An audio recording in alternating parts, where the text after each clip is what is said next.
Shame can ruin your day before you even realize what's happening. Hell, you may not even realize that shame is what you're feeling.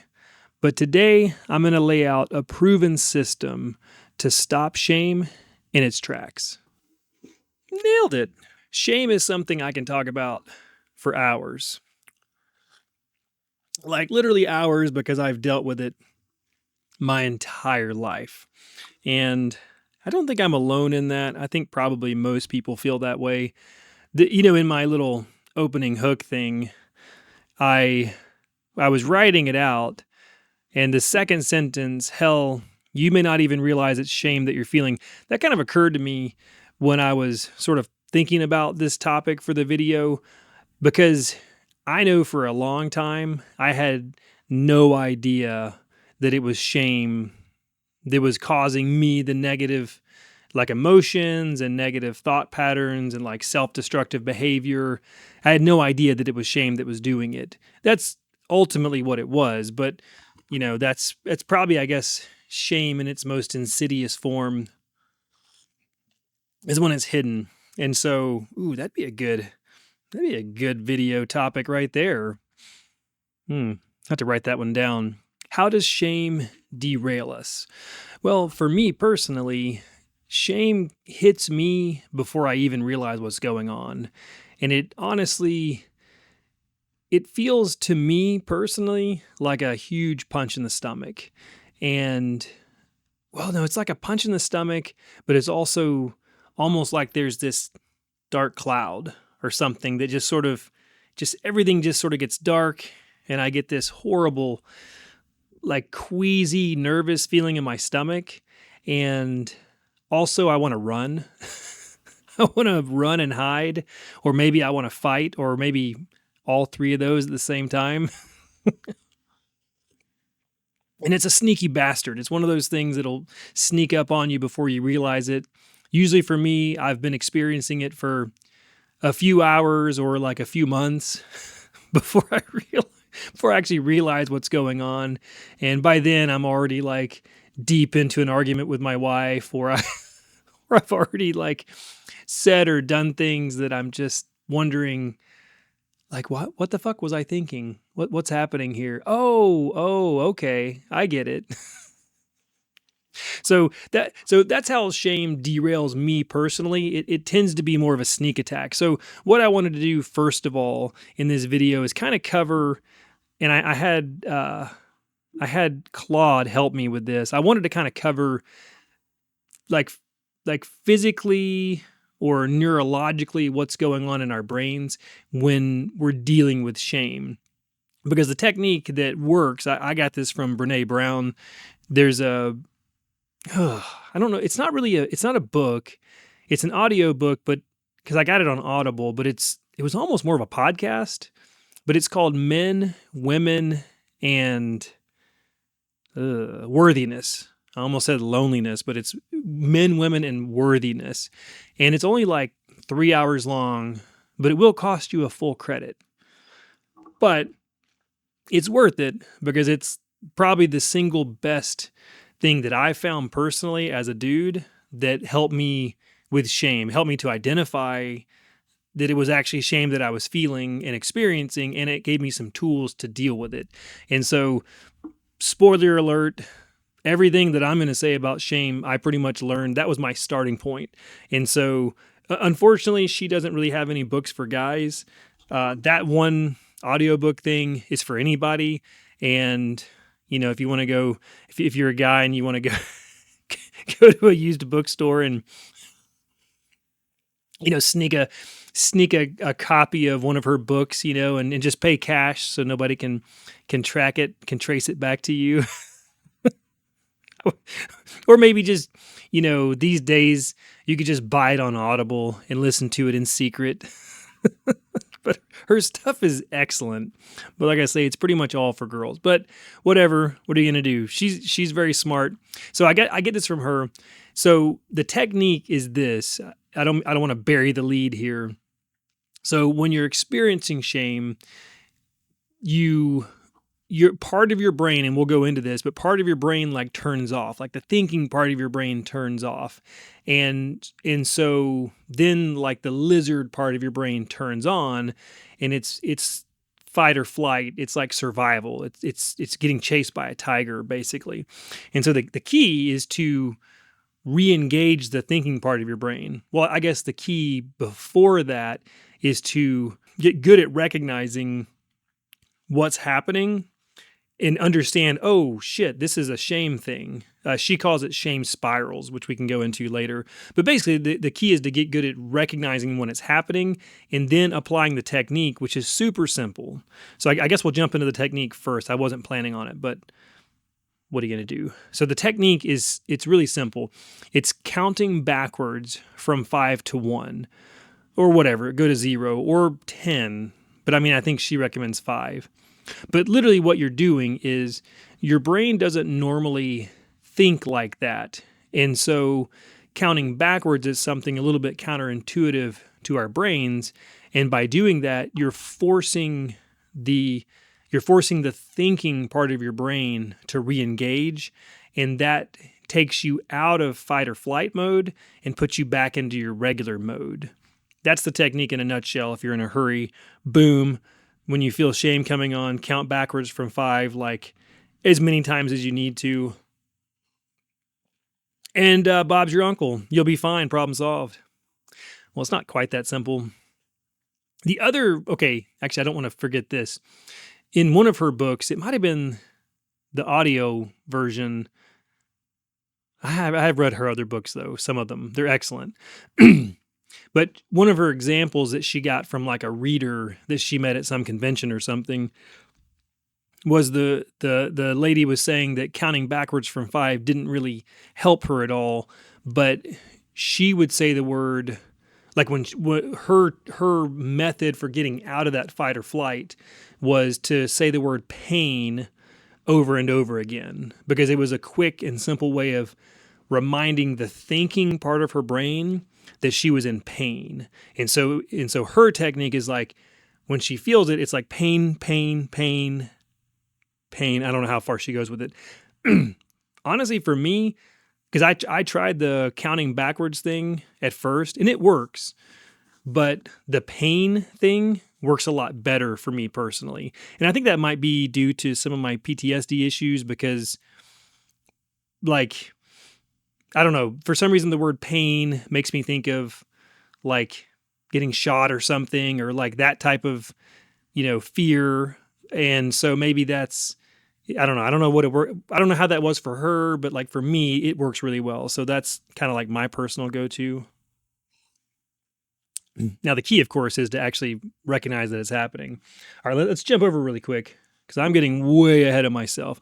So let's talk first about what's actually happening in our brains. So I had Claude bring this up, and he even gave links, which I think is amazing. I just said that the thinking part of your brain shuts off, but there's clearly way more to it than that. Okay, so what's happening in your brain when shame hits? When you experience shame, your amygdala, your brain's emotional alarm system, gets activated. This sets off a fight or flight response. Yep, been there, leading to feelings of fear, panic, self-judgment, and self-protective behaviors like withdrawal or aggression. So the self-judgment, one thing that I've noticed is that shame, especially when it's you're sort of getting like a light version of it, when it's not hitting you super hard, is the self-judgment. It's you just start shitting all over yourself and you have no idea why. Well, I can tell you why. It's shame. During this hijack, the amygdala overrides the frontal lobes, narrowing your attention and shutting down clear thinking. Meanwhile, activity in the prefrontal cortex, the part responsible for higher level thinking, logic, and decision making, decreases. As stress increases, the brain becomes less able to access executive functions, leading to difficulties with focus, memory, and decision making. So the shame spiral isn't a character flaw. It's your ancient threat detection hardware misfiring on a psychological tiger instead of a real one. Ooh, that's really good. Okay, so I actually clicked on some of these links already, and I've got some crazy looking, oh, boom. This is from Simply Psychology. And let's see. So on the left, hope you can see my mouse. The blue brain is the higher cortex. And then you've got your amygdala, that gross little thing right there, and your brain stem. And then so on the right, basically when shame hits you, and she calls it a shame spiral, and actually Claude did too. That's funny. A shame spiral just basically means that something happens, it makes you feel shitty, shame sets in, and then it becomes like this negative feedback loop. And so, oh, you know what we didn't do? Yeah, this is actually pretty basic, and we probably should have done this. She gives an example early on, and I think they give it in the other one. You can't see this, but I'm just going to read it and pretend like I'm so smart. Okay, so she covers this, and so does this other website. Let's see, it's some kind of a Dr. M Psychology? I don't know.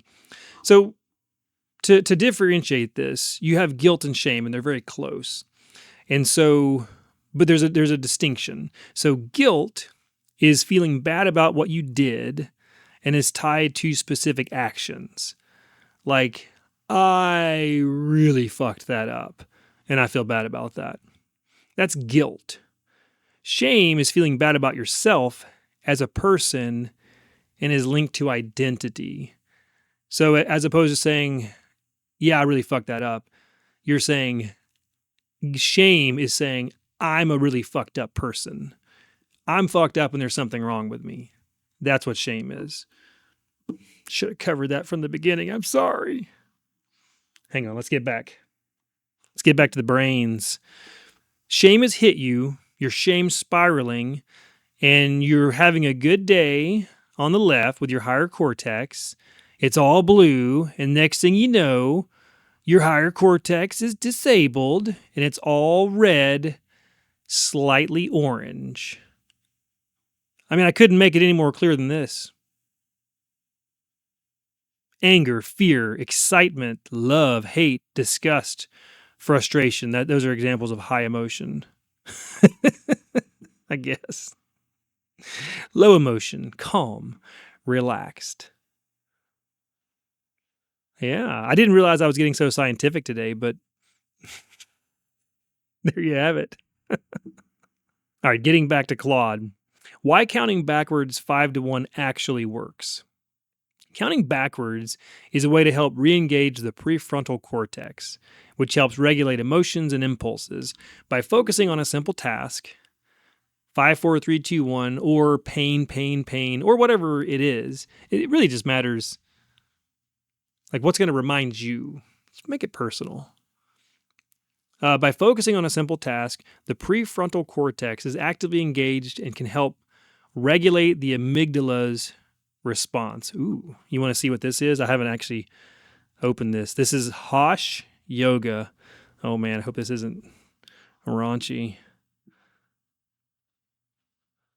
No? Okay, this is, it's Bruce Willis. Someone told me he died, but then apparently he didn't, but he does have dementia, and that's terrible. Okay, so this is pretty much just the benefits of, okay, whatever. You know, sometimes Claude puts in amazing things. Sometimes they're just okay.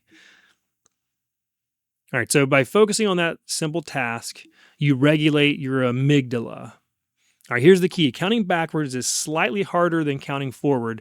That's intentional. I think I covered that. Counting backwards shifts the brain away from habitual thinking patterns and activates the prefrontal cortex, the part of the brain that deals with purposeful action, focus, and instigating change. Mel Robbins. Again, and her books are awesome, and she's got a great podcast too. But again, there's not really dudes out there talking about this. We don't really talk about this. We deal with it probably more than chicks do, and yet we don't talk about it. Okay, so according to Mel Robbins, the second you wake up and notice you're talking some negative garbage to yourself right now, right now, right now. I can't do a good impression. 5, 4, 3, 2, 1. You've just shifted the part of the brain that you're using. Now, she talks about this in her book. And like I said, her book's actually really good. I listened to it on Audible. I forget the name of it. She was having this problem where she was going through a really like bad place in life. I guess her and her husband were broke and the marriage wasn't doing so good. And she was unemployed, I think. And she just basically couldn't get out of bed in the mornings. And that was her trick. She said that she was watching a space shuttle launch one night, or a replay of it or something. And the guy counting backwards from 10 to 1, but then from 5 to 1 stuck in her mind. And she had been going for months where she couldn't get out of bed. And in the mornings when her alarm went off, and she would oversleep, and then that would throw off her entire day, which does suck. And so she thought, tomorrow morning, I'm just going to, as soon as my alarm goes off, I'm going to count backwards from 5 and just get out of bed, just like the space shuttle taking off. And so she just did. And that's her habit. And sure, she goes further into it and stuff. I don't know if she did. I think she talks about shame a little bit. I can't remember. There's some crossover. Let's see. So she talks about the basal ganglia, which is where your habit loops are spinning, and you've awakened the prefrontal cortex. Yes, that's important. The counting interrupts the mechanism that triggers reactions in the amygdala, and then awakens. We just said that. Sorry. Oh shit! You guys can't see this. Hang on. Shame this is the one-liner version. This is according to Claude.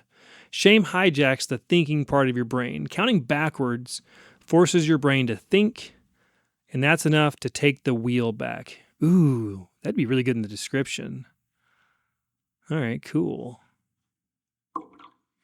Okay, to wrap this up and sort of put a bow on it, let's just sort of summarize this whole thing, because I want to make sure that I'm clear on how to actually use this. So you're going through your day. You're feeling good, or maybe you woke up feeling like shit. Doesn't matter. At some point, you realize that you're dealing with shame. You're in a shame spiral.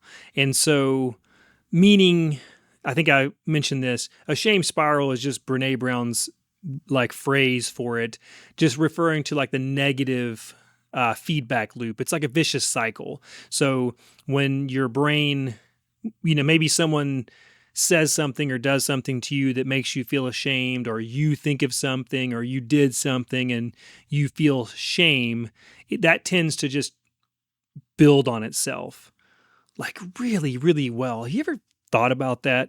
Like, how fucked up is it that our brains are so good at being mean to themselves? Why is self-talk so easy?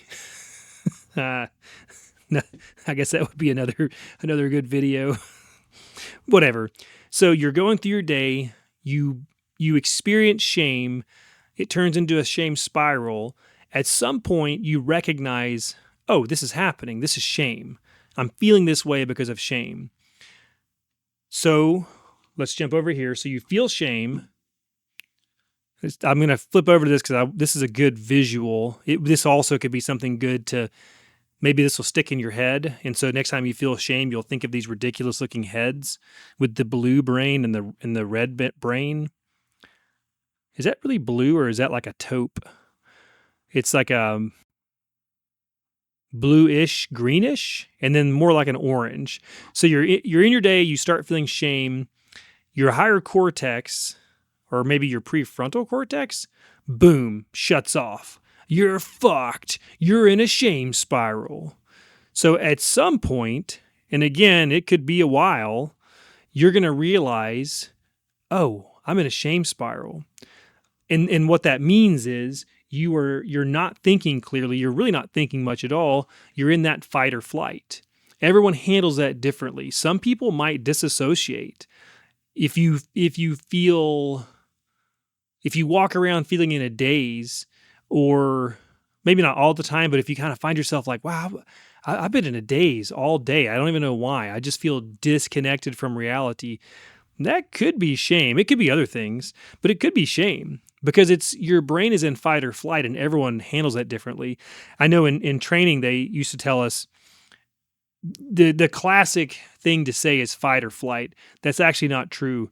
There's actually a third response to trauma or danger, and it's freeze. It's actually freeze, fight, or flight. And those are the three hardwired, like natural reactions that we can have as humans. Because, I mean, if you think about it, if you're getting chased by a T-Rex, if Jurassic Park was right, and their vision really is based on movement, then freezing would be what saves your life. I mean, but running, oh God, you probably want to run. But that's where you're at.